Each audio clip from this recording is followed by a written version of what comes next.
नमस्कार मंडळी, श्री स्वामी समर्थ।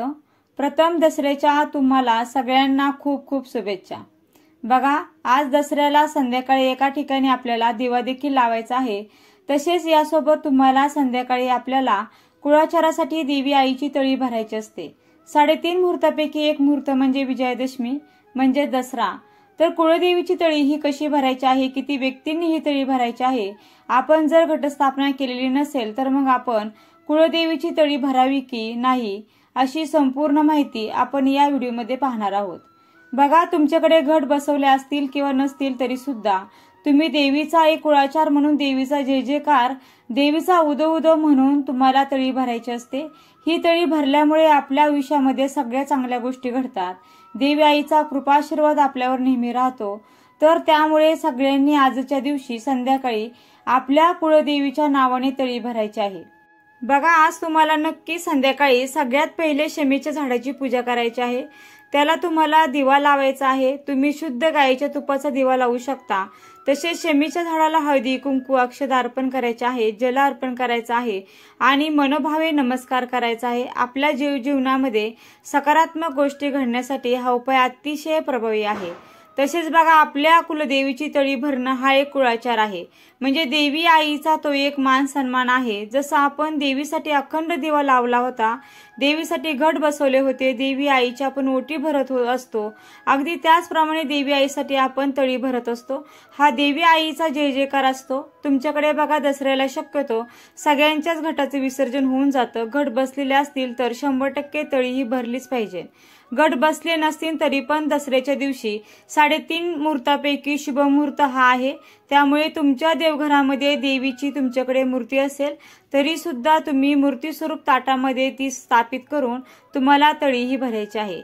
ज्याप्रमाणे चंपाष्टमीला खंडोबाची तळी भरली जाते, त्यावेळेला आपण काय करतो, एका ताहमनामध्ये विड्याची पाने, पैसा, सुपारी, भंडारा व खोबरे या सर्व गोष्टी ठेवून ते ताहमन सदानंदाचा येळकोट असे मोठ्याने 3 वेळा उचलत जातो आणि नंतर आरती करून देवाकडे तोंड करून भंडारा खोबरे उधळून प्रसाद वाटला जातो। त्याचप्रमाणे आज दसऱ्याला म्हणजे नवरात्रीच्या काळामध्ये आपण आपल्या कुळदेवीची तळी ही भरत असतो। तळी भरण्यासाठी आपल्याला 3 किंवा 5 पुरुष लागतात। यासाठी पुरुषच लागणार आहेत आणि संध्याकाळच्या वेळेला ही तळी भरली जाते। काही घरामध्ये सकाळच्या वेळेला सुद्धा ही तळी भरतात।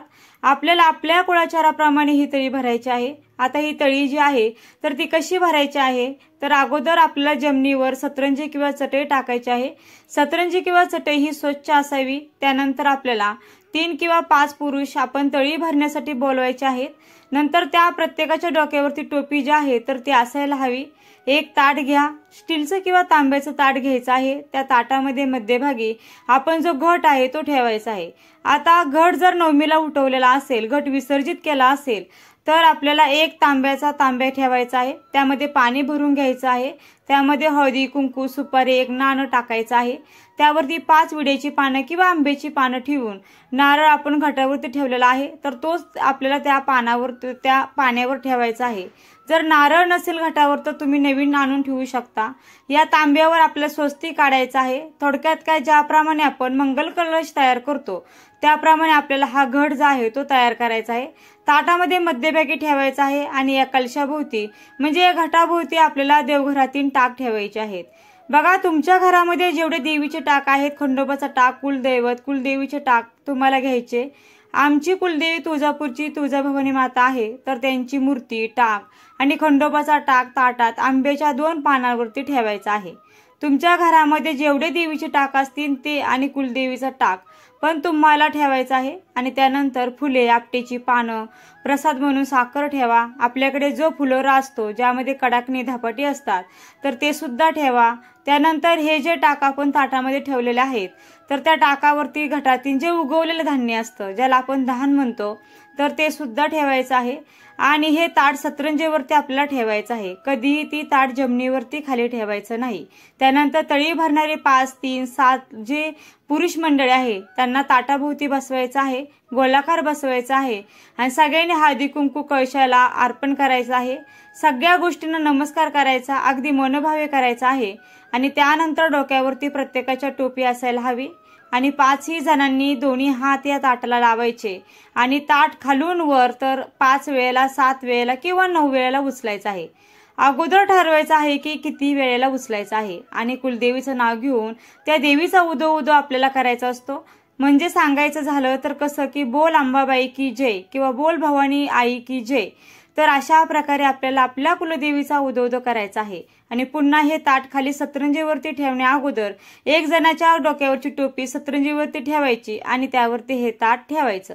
आता जर आपण 5 वेळेला आपल्या देवीचा उदो उदो करणार असू तर आपल्याला पहिल्या 3 वेळेला उदो उदो केल्यावरती खाली टोपी ठेवायची आणि त्यावरती हे ताट ठेवायचं आणि पुन्हा 2 वेळेला आपल्याला हे ताट उचलून उदो उदो करून पुन्हा ते ताट त्या टोपीवरती ठेवायचं आहे। जर आपण 7 वेळेला कुलदेवीचा उदो उदो करणार असू तर पहिल्या 5 वेळेला हे ताट उचलून उदो उदो करायचं, त्यानंतर पुन्हा खाली ठेवून टोपीवरती हे ताट ठेवायचं आणि पुन्हा 2 वेळेला ताट उचलून उदो उदो करायचा।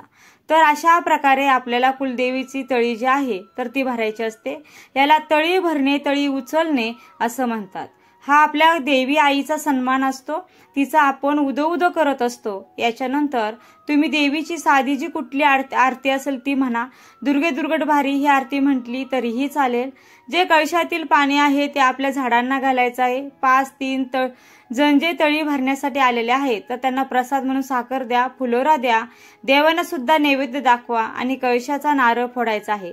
2-3 खोबऱ्याचे तुकडे घ्यायचे आहेत, त्याला हळदी कुंकू व्हायचं आहे आणि ज्या दिशेला आपली कुलदेवी आहे तर त्या दिशेला हे खोबऱ्याचे तुकडे जे आहे तर ते बाहेर जाऊन आपल्याला फेकायचे आहे। बघा, प्रसाद फेकताना पण व्यवस्थित फेका किंवा तुम्ही एका कोपऱ्यात त्या साईडला जाऊन कुठेतरी ठेवा की जेणेकरून पक्षी वगैरे पण ते नंतर खाऊन जातील। अशा अगदी सोप्या पद्धतीने आपण तळी भरायची आहे आणि हा नारळाचा प्रसाद नंतर सगळ्यांना तुम्हाला वाटायचा आहे। अगदी साध्या सोप्या पद्धतीने आपल्या देवी आईचा जय जयकार करायचा आहे आणि त्यानंतर देवघरातील टाक हे देवघरामध्ये नवीन कापडावरती अंथरून त्यावरती ठेवा। गटातील जे धान्य असतं ते पुरुषांनी टोपीमध्ये किंवा महिलांनी वेणीमध्ये घाला। तसेच हे धान्य लाल कपड्यामध्ये बांधून आपण तिजोरीमध्ये देखील ठेवू शकतो।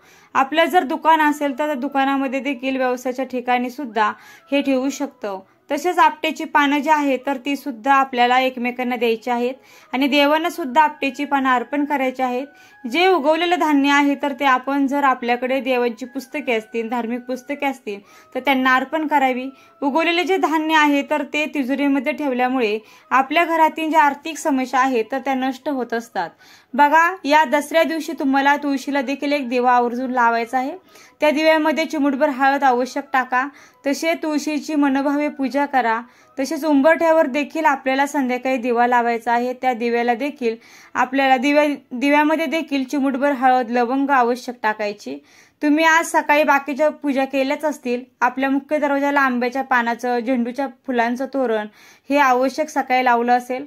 तसेच आपल्याकडे ज्या गाड्या आहेत त्यांची देखील आपल्याला पूजा ही आवश्यक करायची आहे।